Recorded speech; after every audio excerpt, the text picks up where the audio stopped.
Hello friends, কেমন আছো তোমরা সবাই? আশা করছি সবাই অনেক অনেক ভালো আছো। আমি অনেক ভালো আছি। আজকে তোমাদের জন্য নিয়ে চলে এসেছি ইলিশ মাছের সুন্দর একটা রেসিপি। দেখতে থাকো। মাছগুলোকে নুন হলুদ মেখে নিয়েছিলাম। এখন কড়াই বসিয়ে দিয়েছি, তেলটা গরম হবে, তারপর আমি মাছগুলোকে ছেড়ে দিয়েছি। হালকা হালকা করে মাছগুলোকে ভেজে নেব। ইলিশ মাছ বেশি ভাজলে ভালো লাগে না, হালকা করে ভেজে নেব। এখন আমার মাছগুলো ভাজা হয়ে গেছে। এখন আমি লঙ্কাটাকে বেটে নেব।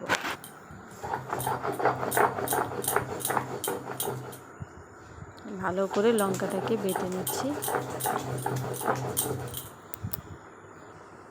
আমার লঙ্কা বাটা হয়ে গেছে। এখন তেলের মধ্যে আমি লঙ্কা বাটাটাকে দিয়ে দেব। লঙ্কা বাটাটাকে দিয়ে ভালো করে নেড়ে নিয়েছি। এখন হলুদ গুঁড়ো দিয়ে ভালো করে নেড়ে নিলাম।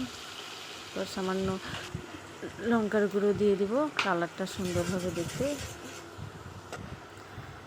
নুন সব দিয়ে ভালো করে মিক্স করে নেব। মিক্স করা হয়ে গিয়েছে। এখন একটু লঙ্কাটা একটু কষাতে দিয়ে দিয়েছি। এখন আমি সর্ষেটাকে বেটে নেব। সর্ষেটাতে একটু নুন একটু লঙ্কা দিয়ে দিলে কী হয় বলো তো, ঝাঁজটা ভালো হয়। ভালো করে আমি সর্ষেটাকে বেটে নেব।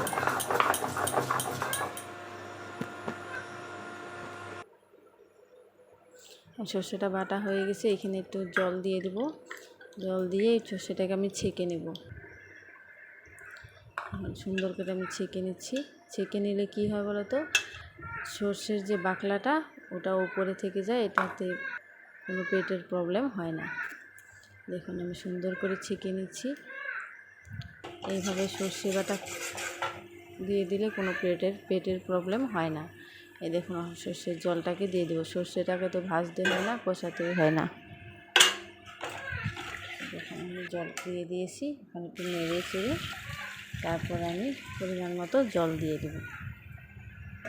বেশি ঘনও হবে না, বেশি পাতলা হবে না, সুন্দর করে আমি পরিমাণ মতো জল দিয়ে দিয়েছি। এখন 3টে লঙ্কা চিড়ে দিয়ে দেব। দিয়ে ভালো করে টকবক করে যখন উতলে আসবে, মাছগুলোকে এক এক করে ছেড়ে দেব। মাছ ছেড়ে দিয়েছি। আমার এই যে সর্ষে ইলিশ রেডি।